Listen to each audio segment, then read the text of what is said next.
ఓ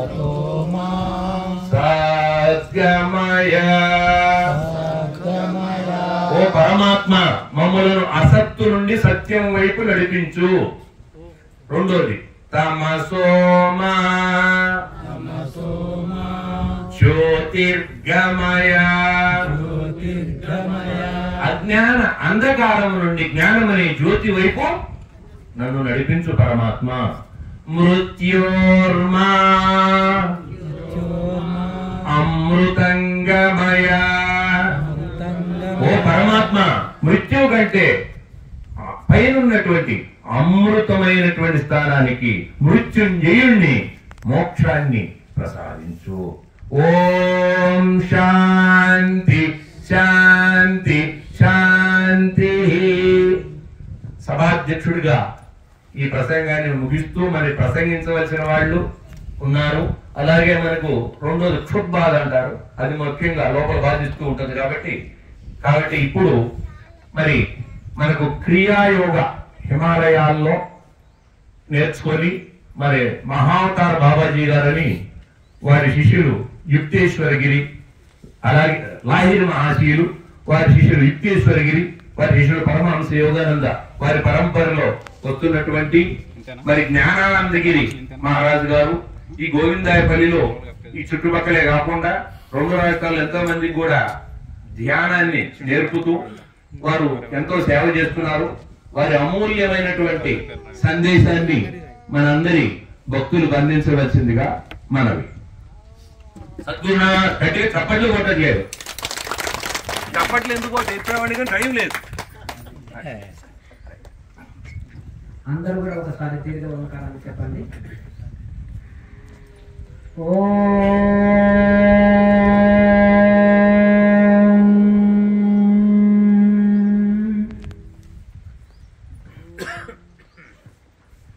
సభని అనుష్ఠించిన పెద్దలందరికీ, స్వాములకు నమస్కరించుకొని ఇక్కడ విచ్చేసిన భక్తులందరికీ, ముముక్షులందరికీ, మీ అందరి హృదయంలో ఉన్న చైతన్య రూపంలో ఉన్న భగవంతుడికి ప్రణమిల్లుతూ శ్రీ గురుభ్యో నమః. సమయం చాలా తక్కువ ఉంది. మహనీయులు అందరూ సందేశం ఇస్తారు అధ్యక్షుల వారు చెప్పినట్టుగా. అయితే మనం మానవ జన్మ వచ్చింది మోక్షం కోసమని సమస్త వేద ఉపనిషత్తులు చెబుతున్నాయి. జంతు జన్మ, భోగ జన్మ, మానవ జన్మ ఒక్కటే. మనిషికి అన్ని జంతువులకు మనసు పెట్టాడు భగవంతుడు. అవి సుఖ దుఃఖాలు ఉన్నాయి. అంటే మనిషికి వివేక జ్ఞానం ఉంది కనుక నేను ఎక్కడి నుంచి వచ్చినాను, ఎక్కడికి వెళ్ళాలి, ఏంటిది అనేది మనిషి ఒకటే తెలుసుకోగలుగుతారు. కానీ ఆ మనిషి కూడా పుట్టుకతోటి అజ్ఞాని, పుట్టుకతో శూద్రులు అందరూ. తరువాత ఉపనయనంతో ద్విజుడు అవుతున్నాడు, వేదం చదివి విపురుడు అవుతున్నాడు, బ్రహ్మజ్ఞానంతో బ్రాహ్మణత్వం పొందుతున్నాడు. ఎందుకంటే తులారాధుడు, అలాగే సూతుడు, సూత మహర్షి, అలాగే వాల్మీకి మహర్షి, అలాగే మనకు గాయత్రి మంత్రాన్ని మనకు అందించిన విశ్వామిత్రులు, అంటే ప్రతి కులంలో కూడా బ్రహ్మజ్ఞానం పొంది బ్రహ్మర్షులైన మహనీయులు ఎందరో ఉన్నారు. కనుక మరి ఒకే రోజులో అది సాధ్యమైందా? ఒక సాధారణమైన కౌశికుడు అనే రాజు విశ్వామిత్ర మహర్షిగా ఎలా మారాడు? ఒక బంతిపోటు దొంగ భయంకరమైన శరీరము, ఎత్తైన శరీరము, ఒక రాక్షసుడు స్వరూపాన్ని కలిగి ఉన్న ఒక క్రూరుడైన రత్నాకరుడు ఎలా వాల్మీకి మహర్షిగా మారారు?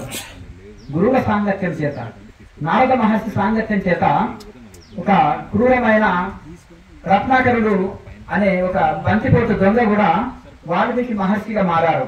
గురువు మీద నమ్మకము, భగవంతుడి మీద నమ్మకము, నేను మారాలి అనే ఒక పట్టుదల, శ్రద్ధ, సంకల్పం. అలా కనుక అలాగే అదే నారద మహర్షి యొక్క ఆశీర్వాదం చేత 6 ఏళ్ల బాలుడైన ధ్రువుడు, భాగవతం చదివితే భాగవతం మోసం గురించి, మోసం ఎట్లా పొందాలి అనేది చెప్పిందే భాగవతం. భక్తి మోసం గురించే చెప్పింది. మరి ధ్రువుడు అంత చిన్న బాలుడు. మరి ధ్రువుడికి ప్రహ్లాదుడు కూడా నారద మహర్షి గురువు. ఎందుకంటే గురువుని పట్టుకున్న వాళ్ళు రామదాసుల వారు కూడా అన్నారు, గురువుని నమ్మి తిరగరాదా, ఈ మాయాపరుల గుణములన్నీ తెలిసే కదా అన్నారు. అంటే ఈ ప్రపంచంలో అంతా మాయను బోధించేటోళ్ళు, మాయలో చిక్కుకున్న వాళ్ళు ఉన్నారు. ఆ యొక్క గురువుని పట్టుకుంటే మనము తరిస్తామని ఎందరో మహనీయులు చెప్పారు. అంటే గు అంటే అజ్ఞానము, రు అంటే జ్ఞానం. అంటే అజ్ఞానం నుంచి, చీకటి నుంచి మనకు వెలుగులోకి తీసుకెళ్లేవాడే గురువు. అయితే ఇప్పుడు హనుమంత స్వామి ఏదో మనకు చూసినట్టుగానే, ఎందుకంటే ముఖ్యంగా వారి గురించి చెప్పుకోవాలి. మనం ఇక్కడ వ్యవసాయం చేసుకుంటూ సాధారణమైన జీవితం గడుపుతూ వారికి ఏదో వైరాగ్యం వచ్చింది, శ్రీశైల క్షేత్రానికి వెళ్ళారు, మౌనస్వాముల వారి దర్శనం చేసుకున్నారు. వారి ద్వారా వారి ఉపదేశం తీసుకొని సాధన చేసి ఈ యొక్క గురువు యొక్క మహిమ, సాధన యొక్క మహిమ తెలుసుకొని, ఆ గురువు ఏ సేవా మార్గం చెప్పారో ఆ గురువు ఆశ్రమం కట్టాడు, నేను కట్టాలి. ఆ గురువు గుండు కట్టాడు, నేను కట్టాలి.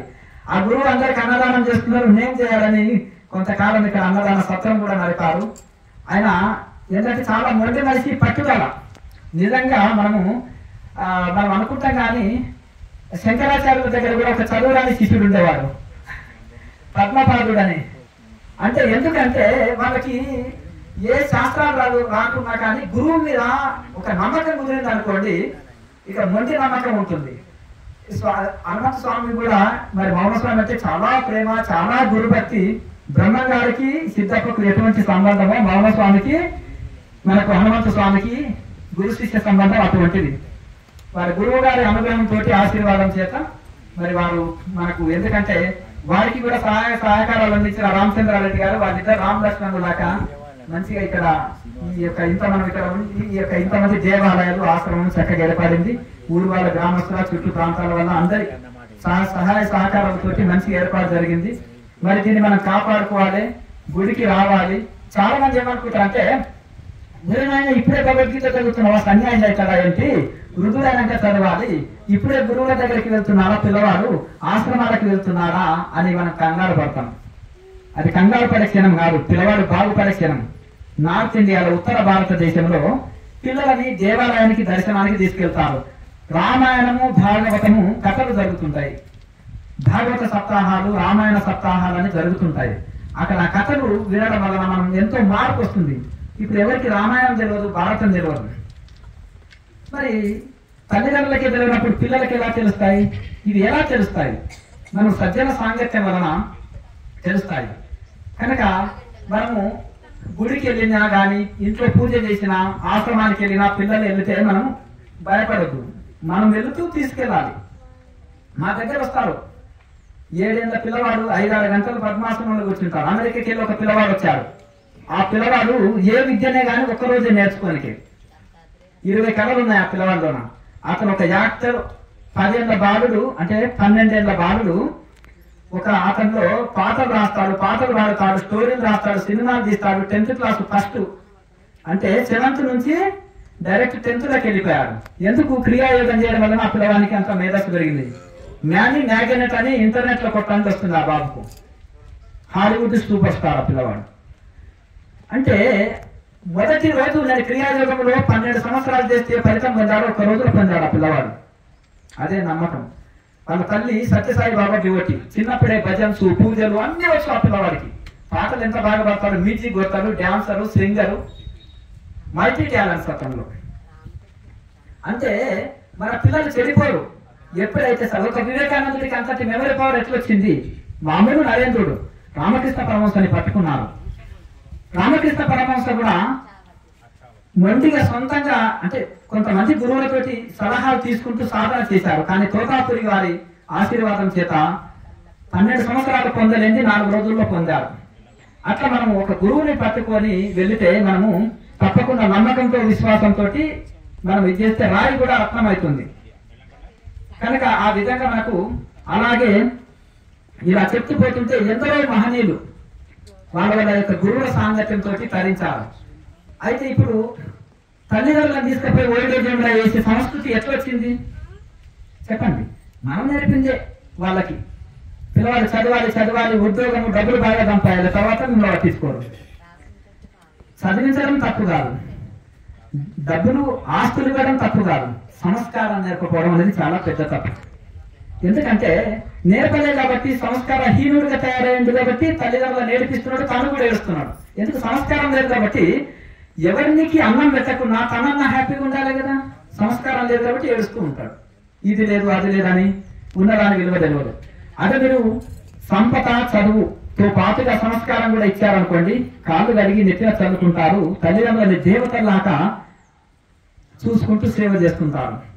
కనుక ఆ పిల్లలకి ముఖ్యంగా సంస్కారం ఒకటి ఇచ్చారనుకోండి, చదువు లేకున్నా సరే, సంపద లేకున్నా సరే, తను హ్యాపీగా ఉంటాడు, తల్లిదండ్రులని చక్కగా చూసుకుంటాడు.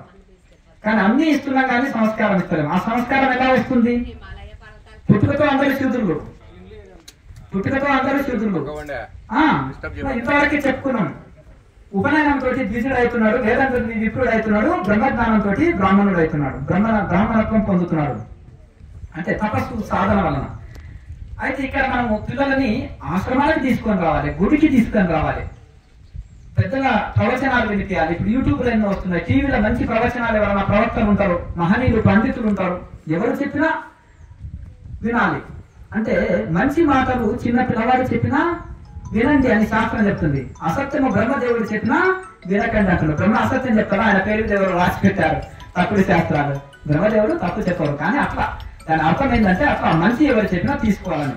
కనుక పిల్లలకి మంచి సంస్కారం ఇవ్వండి. ఎక్కడెక్కడికి వెళ్ళి చెన్నైకి వెళ్ళి వచ్చిండ్రు కొంతమంది దంపతులు ఇప్పుడు ఉన్నారు. ఉదయం 9 గంటల వరకు ధ్యానం చేపించి సత్సంగం చేపించిన ఈ రోజు 5-6 మంది అర్థమైంది కదా, కూటస్థంలో ఉండే ఆత్మసూర్యుని దర్శనం చేసుకున్నారు. అర్థమైంది కదా, ఇది అసత్యం కాదు, ఇది కాదు. జ్ఞానానంద అనేవాడు అబద్ధం పడితే 1000 ముక్కలు తన తల ముక్కలు అయిపోతుంది, నాకు నేను పెట్టుకునే శాపం. అర్థమైంది కదా. ఎందుకు అంటే 20-30 సంవత్సరాలు కూడా ప్రయత్నం చేస్తే కలగని అనుభూతి గురువు సాంగత్యంలో మన తలం తీసి గురువు పాదాల వద్ద పెట్టి ఘోరమైన సేవ చేసినప్పుడు గురువులు ప్రసన్నులై మనకు ఉపదేశం చేస్తారు, మనల్ని అనుగ్రహిస్తారు, మనల్ని ఆశీర్వదిస్తారు. నేటి కోడలే రేపటి అత్త, నేటి కుమారుడు రేపటి తండ్రి, నేటి శిష్యుడే రేపటి గురువు. శర్మ గారు ఉన్నారు, ఒకప్పుడు శిష్యుడు, ఇప్పుడు ఆయన వేద పండితుడు, గురువు, ఆచార్యుడిగా మారారు. మేము ఒకప్పుడు శిష్యుడు, ఇప్పుడు గురువుగా కూర్చున్నాం. శంకరానంద స్వామి వారు, అట్లాగే ఇప్పుడు మన శివస్వామి వారు, ఇక్కడ ఉండే ఈ పెద్దలు స్వామి నాగేంద్ర స్వామి ఉన్నారు, ఇంకా అక్కడ ఉండే పెద్దలు ఎందరో ఉన్నారు. అంటే ప్రతి ఒక్కరు కూడా కోడలుగా మెదగంటే అత్త కాదు, సేవకుడిగా కాలేదు, నాయకుడు కాలేదు, శిష్యుడిగా మెదగంటే గురువు కాలేదు. కనుక అట్లా మనము శ్రమించి ప్రతి ఒక్కరు వాళ్ళ గురువు ఇచ్చిన మంత్రాన్ని, గురు మంత్రాన్ని, ఇష్టదైవ మంత్రాన్ని చక్కగా వాళ్ళు జప తప చేసి, జపము తపము చేసి, చక్కగా సాధనలు చేసి, కఠోర దీక్షలు చేసే సన్యాసులుగా మారుతారు. లేకపోతే ఇప్పుడు మనం డాక్టర్ గారి హాస్పిటల్ పెట్టుకుంటే ఎట్లా అంటే గురువు దగ్గర ఉండి శిక్షణ తీసుకున్నప్పుడే గురువు అంటే డాక్టరు, మరి పేషెంట్ శిష్యుడు అంటే పేషెంట్. ఇప్పుడు మనము గురువు అంటే డాక్టర్ ఇచ్చిన మన పేషెంట్ గురువు ఇచ్చిన ఏదో ఒక మాత్ర వేసుకుంటే రోగం నయమవుతుంది. కానీ అందరు రోగాలు తొలగించాలంటే ఏం కావాలి? డాక్టర్ కావాలి కదా. ఇప్పుడు సరే శిష్యుడిగా గురువు ఇచ్చిన మాత్రం ఏదో జపం చేసుకోవచ్చు, కానీ తన గురువుగా తయారు కావాలంటే శాస్త్రాలు తెలిసి ఉండాలి, తపస్సులు చేసి ఉండాలి, అనుభూతి కావాలి, అనుభవం కలిగి ఉండాలి. కనుక వచ్చిన వాళ్ళు అనేకమైన, మీరు సామాన్యులు అమ్మో, ఎన్నో ఒకరు మంచి వేదాంతి ఉండొచ్చు, వేదాంతమైన ప్రశ్నలు వేయచ్చు, కొంతమంది మంచి భక్తులు భాగవత రామాయణ పురాణాదుల్లో ప్రశ్నలు వేయచ్చు, కొంతమంది యోగ శాస్త్రాల్లో కూడా ప్రశ్నలు వేయచ్చు, అనేకమైన ఇది ఉంటుంది. అన్నప్పుడు గురుస్థానంలో ఉండి మీకు అందరూ తృప్తి పెట్టకపోతే అసలు మళ్ళీ మీరు కూడా ఇది అనుకుంటారు. అట్లా కాకుండా ఎన్ని శాస్త్రాలు చదివినా, ఎన్ని ఇది చేసినా భక్తి అనేది ఉండాలి. భక్తి అనేది చాలా ముఖ్యం. భక్తి యోగము, ధ్యాన యోగము, జ్ఞాన యోగం, దానికి యోగం కలిస్తే ఇంకా మరీ మంచిది. బంగారమే కానీ వాసన ఉంటే ఇంకా మంచిది. కనుక అట్లా ఆ విధంగా మనం తరించాలంటే తప్పకుండా మనము భగవంతుడికి, గురువుకి శరణాగతి అయి ఉండి వాళ్ళు చెప్పిన మార్గంలో వెళ్తే తప్పకుండా తరిస్తాము.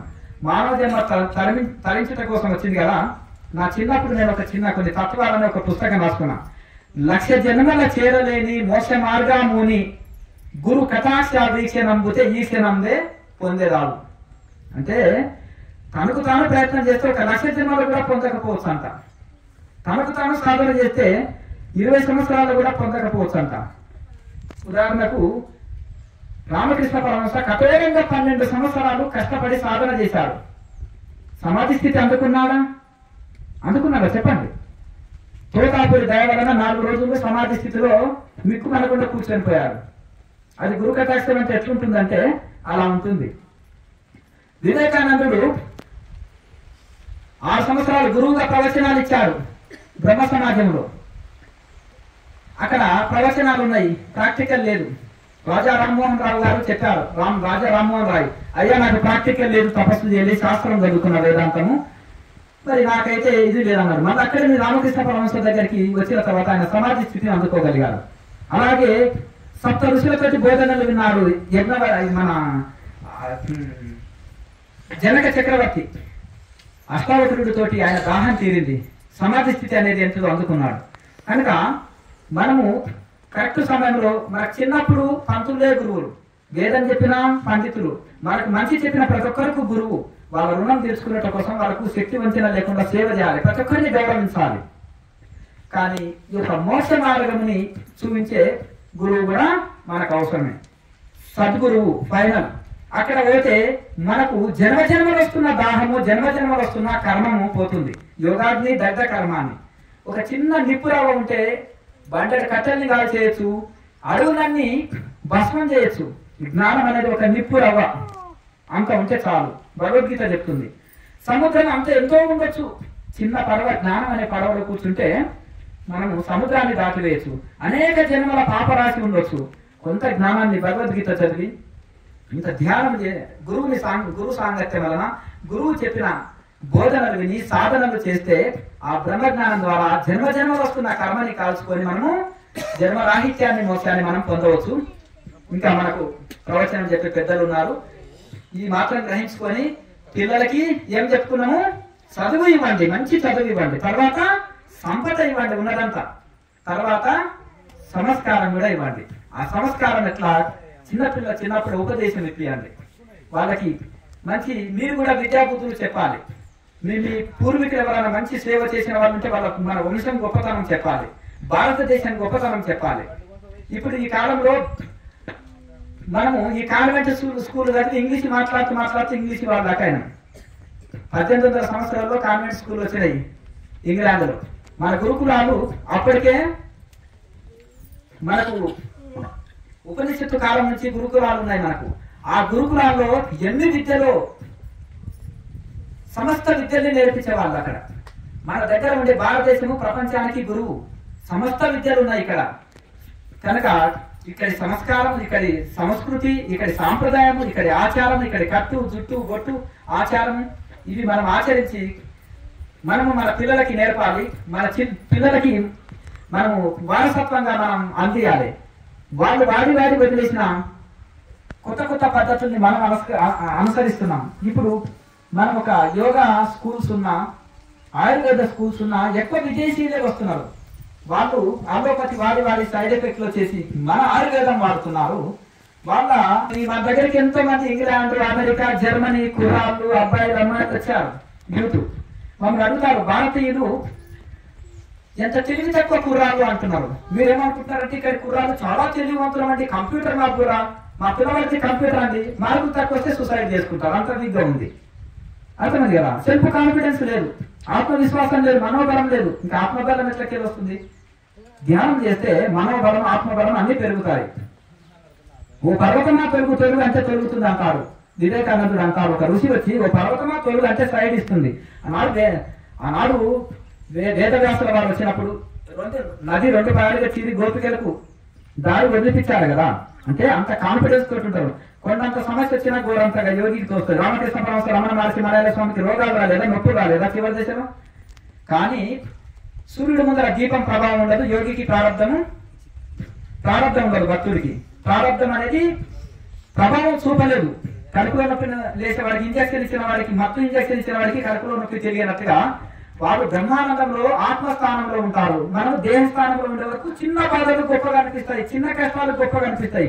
నిజంగా భక్తుల కష్టాలు, యోగుల కష్టాలు మీకు వస్తే తట్టుకోలేరు. రాముడికి ఎన్ని వచ్చినాయి, కృష్ణుడికి ఎన్ని వచ్చినాయి, సప్త ఋషులకి ఎన్ని వచ్చినాయి. ఇప్పుడు ఈ కాలంలో ఉంటే ఎంతో రామకృష్ణ పరమహంస, రమణ మహర్షి, మలయాళ స్వామి, ఇంకా నాయనారులు, అలవారులు, గొప్ప భక్తులకి ఎన్ని కష్టాలు వచ్చినాయి. తెలిసి మీరు స్టోరీ చూసే ఉంటారు. సతీ లీలావతి, సతీ అనసూయ వాళ్ళందరూ కూడా మల్లన్న కథలో కూడా 100 కుండలకు రంధ్రాలు కొట్టి అట్లా నీళ్లు వేయడం అంటది. సక్కుబాయి కూడా ఇలాగే చెప్తుంది. చూసారా, కృష్ణుడే మాయ రూపంలో వచ్చేసి అన్ని పనులు సక్కుబాయి పనులు చేసేస్తారు. కుండలకు రంధ్రం కొట్టి అత్త పరీక్ష పెట్టినా కానీ. అంటే సాక్షాత్తు భగవంతుడే భక్తులకు సేవ చేసిన ఇది ఉంటుంది. ఈ సృష్టి అంతా ఈ యొక్క శక్తి ఆధీనంలో ఉంది. శక్తి పరమేశ్వరుడు అనేది ఆధీనంలో ఉంటుంది. ఆ పరమేశ్వరుడు భక్తుడి ఆధీనంలో ఉంటారు. చూసారా, భక్తుడికి ఇప్పుడు అన్నమాచార్యుడికి సాక్షాత్తు వెంకటేశ్వర స్వామి పల్లకి మోశాడు. స్వయంగా భక్తుల సేవ ఇప్పుడు అలవారులు నాయనారులు ఇంకా ఇప్పుడు పందరి భక్తుల కథల్లో స్వయంగా కృష్ణ పరమాత్మ వచ్చి ఇల్లు కప్పు వర్షం కురుస్తుంటే కూడా తాటికమ్మల్ని అది గుడిసె కప్పుతారు. ఇంకా ఎన్నెన్నో సేవలు చేస్తారు. అంటే స్వయంగా భగవంతుడే వచ్చి భక్తుడికి సేవ చేస్తున్నాడు. అంటే మరి ఎంత మనం ఏమనుకుంటామంటే ప్రతి ఒక్కరు భక్తి లేని ఎవరి ప్రపంచంలో నేను భక్తులంటే అని అనుకుంటాం. కానీ కృష్ణ పరమాత్మ 32 లక్షణాలు చెప్పి ఆ 12వ అధ్యాయంలో నాకు ఇష్టమైన భక్తుడు అని చెప్పాడు. అంటే భక్త మమ ప్రియ అన్నది, భక్తుడు నాకు ప్రియమైన వాడు అన్నారు. అంటే స్వయంగా భగవంతుడు అంటే అందరికి ఇష్టము, కానీ భగవంతుడు ఇతను నాకు ఇష్టమైన భక్తుడు అని చెప్పాలి. అది మనకు కావాల్సింది. కనుక మనము ఆ స్థితిని అందుకోవాలంటే మళ్ళీ గురువు దగ్గరికి వచ్చింది ఇదంతా. మళ్ళా సద్గురువులను చేరి మనం ఉపదేశం తీసుకొని వాళ్ళు చెప్పిన మార్గంలో నడిస్తే మన జీవితము మన వంశం అన్ని తరిస్తుంది. కనుక పిల్లలకి కూడా మీరు ఉపదేశాలు ఇవ్వాలి, వాళ్ళకు సాధన మార్గాలను చూపెట్టాలి పిల్లలకి. అప్పుడు మీ కాళ్ళు కడిగి నెత్తిన చదువుకుంటారు. కనుక చాలా మంది ఇప్పుడు కొంతమంది దంపతులు ఉంటారు కొట్లాడుకునేటోళ్ళు. అంటే ఇప్పుడు ఎక్కువ చదివిన వాళ్ళకే కోర్టు గొడవలు విడాకులు తీసుకొని ఒంటరి జీవితం గడుపుతున్నారు ఆడవాళ్ళు మగవాళ్ళు. ఒక్కరైనా కలిసి ఉంటున్నారా? 50% చదువుకున్న విద్యావంతుల్లో పెద్ద పెద్ద ఆఫీసర్లు పెద్ద పెద్ద చదువుకున్న వాళ్ళు విడాకులు తీసుకొని ఎట్లా ఉండగలుగుతున్నారు? ఒంటరి జీవితమే ఇష్టపడుతున్నారు. అర్థం చేసుకుంటే స్వర్గం ఇల్లు, అర్థం చేసుకోకపోతే నరకం. అర్థం ఎట్లా చేసుకుంటాము? శాస్త్రం తెలవాలి, సాధనలు తెలిసి ఆధ్యాత్మికంలో ఉన్న వాళ్ళు కరెక్ట్గా ఉంటారు. ఒక నేత అయినా, ఒక దాత అయినా, ఒక డాక్టర్, ఒక ఇంజనీరు ఏ మార్గంలో ఉన్నా, ఏ పదవిలో ఉన్నా దానికి న్యాయం చేస్తాము, ధర్మంగా జీవిస్తాము. అలాగే మనం ఆధ్యాత్మికంగా ఎదుగుతాము. అన్ని రకాలుగా ఇది ఉంటుంది.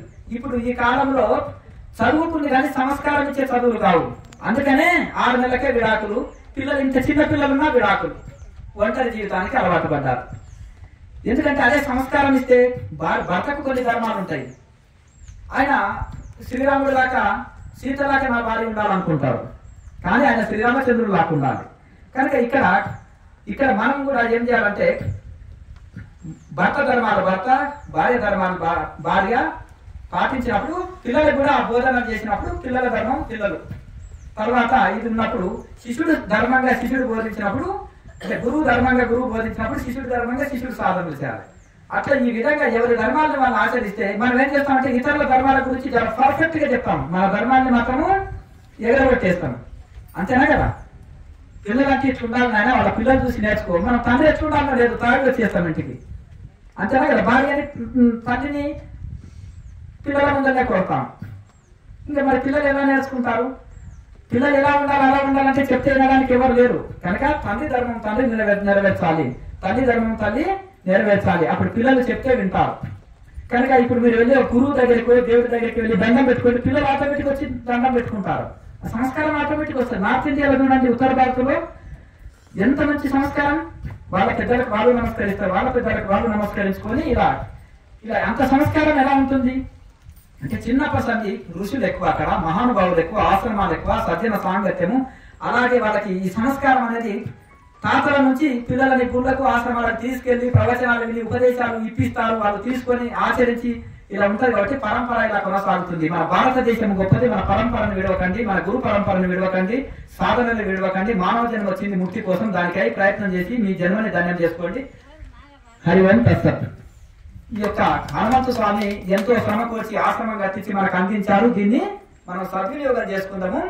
కనుక ఆయన ఆత్మకు శాంతి చేకూర్చాలని మనస్ఫూర్తిగా కోరుకుంటున్నాము. హరి ఓం తత్సత్. గట్టిగా చప్పట్లు కొట్టాలి. స్వామి అందుకనే స్వామి చెప్పిన దాంట్లో భగవద్గీతలో ఎన్ని శ్లోకాలు? 718 అధ్యాయాలు.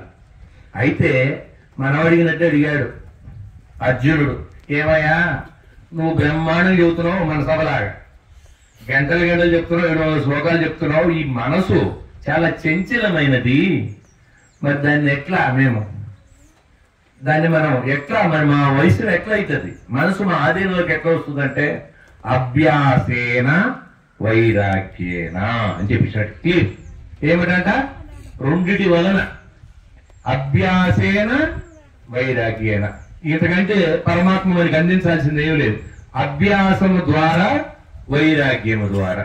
అందుకనే ఆదిశంకరులు ఏం కోరుకున్నారు, అక్కడికి వెళ్ళి కాశీలో మాతాచ పార్వతీదేవి పితా దేవో మహేశ్వర బాంధవాచ శివభక్తాచ స్వదేశో భువనత్రయం అన్నపూర్ణే సదాపూర్ణే శంకర ప్రాణ వల్లవే జ్ఞాన వైరాగ్య సిద్ధ్యర్థం భిక్షాందేహి చ పార్వతి. అమ్మా నాకు జ్ఞానమును వైరాగ్యాన్ని ప్రసాదించు. జ్ఞాన వైరాగ్యం ఇజ్ ఈక్వల్ టు మోక్షము. కాబట్టి నహి జ్ఞాని, స్వామి చెప్పినట్టు భగవద్గీతలు చెప్తాడు, నహి జ్ఞానేన సదృశ్యం అన్నాడు. పరమాత్మ ఏం చెప్పాడు, పరమాత్మ మాటలు మనం తీసుకోవటంలే. ఓ అర్జున, ఈ సృష్టిలో జ్ఞానంతో సమానమైనది మరొకటి లేదు అన్నాడు. అలాగే జ్ఞానాద్రి దగ్ధ కర్మాణం అన్నాడు. ఒకవేళ నీకు సద్గురువు ఆశ్రయించినట్లయితే ఆ జ్ఞానంలో నీ కర్మలన్నీ తగలబడిపోతాయి అన్నాడు. కాబట్టి సెల్ఫ్ కాన్ఫిడెన్స్ ఎప్పుడు వచ్చింది, జ్ఞానం ద్వారా వచ్చింది. స్వామి చెప్పినట్టు సెల్ఫ్ కాన్ఫిడెన్స్ లేదు. అలాగే మంచి మాట అన్నాడు ఆయన. భక్తులు ఎన్ని విధాలని చెప్పారు పరమాత్మ, 4 రకాలు. ఏంటి, ఆర్తి, అర్థార్థో, జిజ్ఞాస, ముముక్షువు అన్నాడు. అంటే మోక్షం పొందడానికి తపన పడేవాడు. మరి మీరు ఒక్కరైనా సరే చూడు, స్వామి చెప్పినట్టుగా ఇందాక ఉత్తర గీతలో ఒక శ్లోకం ఉంది, కోటి పూజా సమాస్తోత్రం అంటాడు పరమాత్ముడు. అర్జునుడు చెప్పాడు, ఎవరైనా ఒక్కళ్ళైనా మా దగ్గరకు వచ్చి ఇన్ని సంవత్సరాల నుంచి మా అదృష్టం, స్వామి చెప్పినట్టుగా మేము ఏదో ఉపన్యాసమే కాకుండా సాధన కూడా చేశాం. శివస్వామి మేము కలిసి 8 గంటలు ధ్యానంలో కూర్చున్నాం, అన్ని విచారణ చేసుకున్నాం. నేనేమంటే జ్ఞాన మార్గంలోకి వెళ్ళాం, అభ్యాసం ధ్యానంలోకి వెళ్ళాం. ధ్యానంలో 8 ఏళ్ళు కూర్చున్నాం ఇద్దరు పోటీ పడి. మేముందో కూడా తెలియలే, అలాంటి స్థితికి వెళ్ళాం. గుర్తుకోండి, బెలంలో కూర్చుంటే నేను ఉందో తెలియలే, లేపుకొని తీసుకొచ్చారు నన్ను. బయటకు వచ్చినాక అరగంటకు వచ్చాను స్మృతిలో. అట్లా సమాజ స్థితిలోకి వెళ్ళిపోయాను. నేనున్నానేది కూడా తెలియలే, తుర్యాతీతం అంటారు దాన్ని. అట్లా అదృష్టం అన్నమాట. మరి ఒక్కళ్ళైనా పూజ నేర్పమున్నారా? ఫస్ట్ లేదు. కొన్ని స్తోత్ర పారాయణం నేర్పమున్నారా? లేదు. పోనీ జపం వేయండి స్వామి అన్నారా? మంత్రోపదేశం ఇచ్చి జపం ఎట్లా చేసుకోవాలని అడిగారా? లేదు. ధ్యానం చెప్పండి స్వామి అన్నారా? లేదు. జ్ఞానం చెప్పండి అన్నారా? లేదు. ఏది లేదు. మన జీవితం అంతా తినడం పడుకోవడం సరిపోయింది. అట్లా ఇంకేమంటున్నాడు, సద్గురువుని ఆశ్రయించని జీవితం వ్యర్థం. గుర్తుపెట్టుకోండి, మానవ జీవితం లక్ష్యం మోక్షం.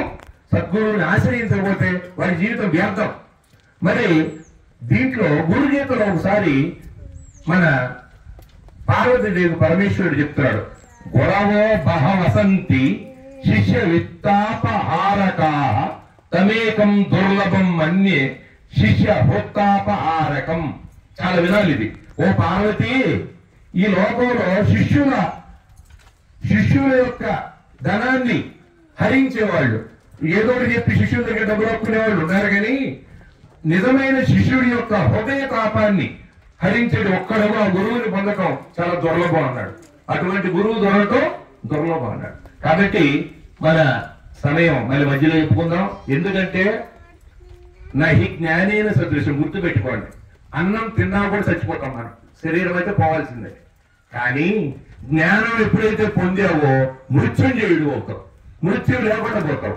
నహి జ్ఞానేన సదృశం. అందుకని జ్ఞానమే ఒక కర్మయోగం, భక్తి యోగం. చివరిలో ఏం చెప్పాడు పరమాత్మ, జ్ఞాన యోగంతో మోక్షం పొందేశాడు. కాబట్టి అటువంటి జ్ఞానాన్ని ఇప్పుడు మన నల్గొండ నుంచి విచ్చేసినటువంటి శంకరానంద స్వామి వారి తమ ప్రవచనాన్ని మీ అందరికి అందజేయవలసిందిగా కోరు. గట్టిగా తప్పట్లు గట్టిగా లేవు, అది ఎందుకు కొట్టాలో చెప్తాం కానీ టైం లేదు. శివాయ గురవే నమః. శ్రీమాత్రే నమః. శ్రీ గురుభ్యో నమః. శ్రీ శంకరాశ్రమం. గురు బ్రహ్మ గురు విష్ణు గురుదేవో మహేశ్వర గురు సాక్షాత్ పరబ్రహ్మ తస్మై శ్రీ గురవే నమః.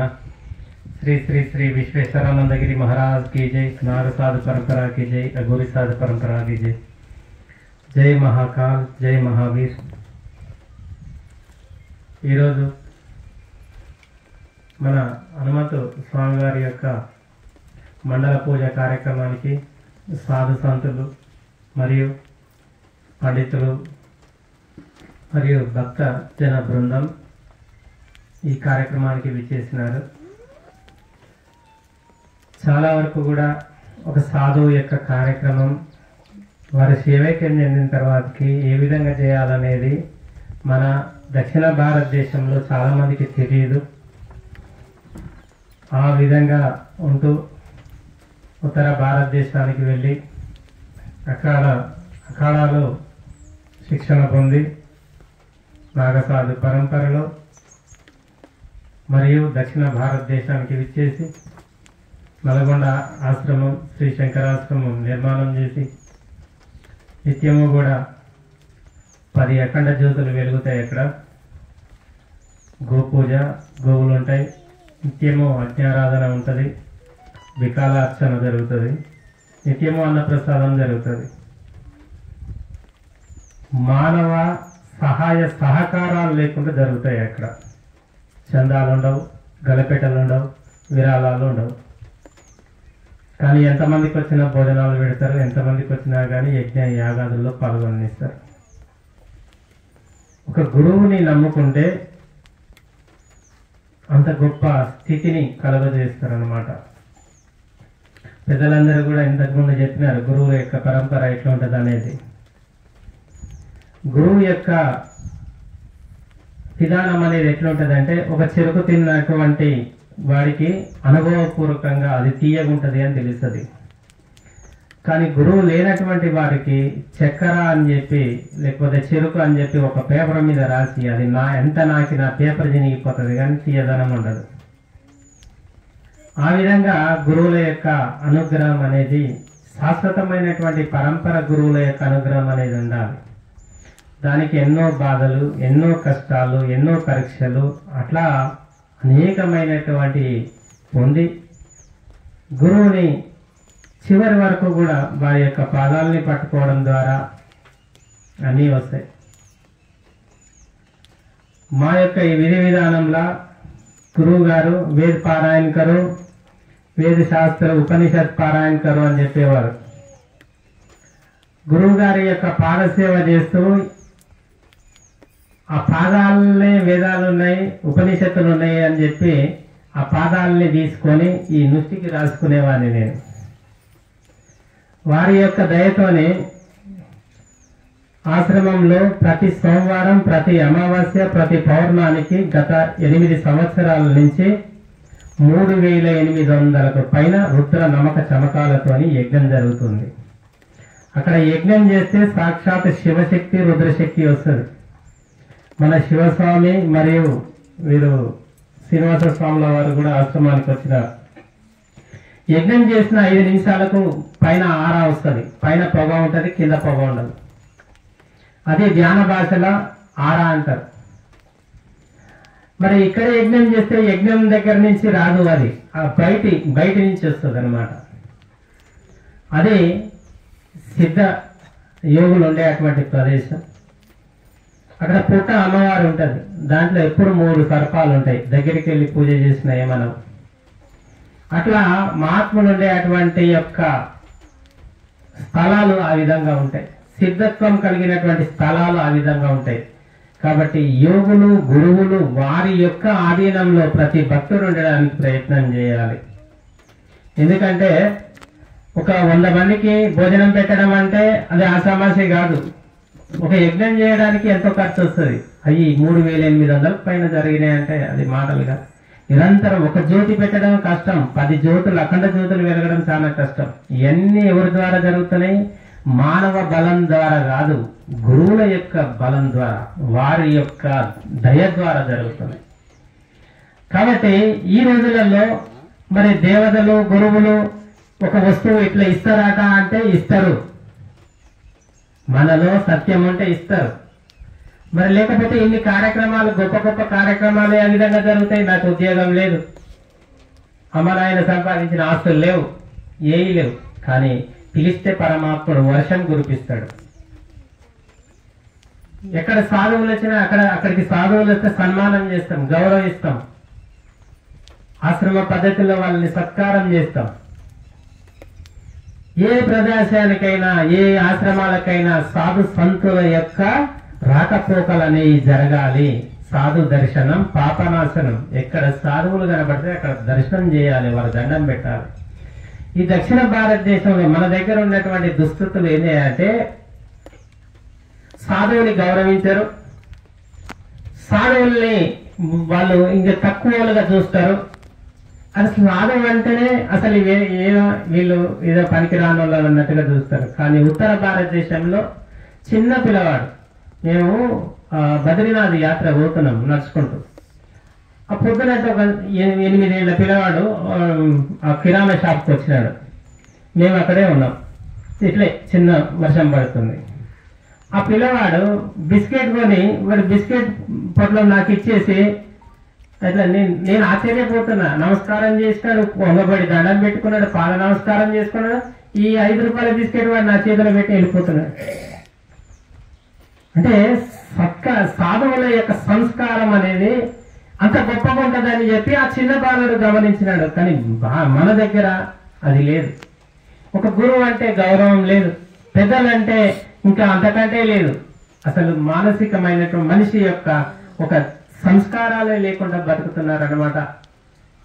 పెద్దవాళ్ళు వాళ్ళ పిల్లలకు చెప్తలేరు సంస్కారం, పెద్దవాళ్ళు ఇంకా పెద్దవాళ్ళకు సంస్కారం నేర్పడం లేదు. ఈ యొక్క సంస్కారం లేకనే ఈ యొక్క ఇది అనేది జరుగుతున్నాయి. అంటే గురువు గారి యొక్క ఇదితోని గురు పరంపర అనేది గొప్పది. ఇప్పుడు మౌనస్వామి వారు శ్రీశైలంలో ఆశ్రమ నిర్మాణం చేసినారు, మరియు ఇక్కడ హనుమంత స్వామి గారు చేసినారు. అట్లా గురువు అనేటువంటి వాళ్ళు ఇచ్చినారు. మీ యొక్క గురువు మీ ఊరికి సంబంధించిన గురువు గారు హనుమంత స్వామి గారు.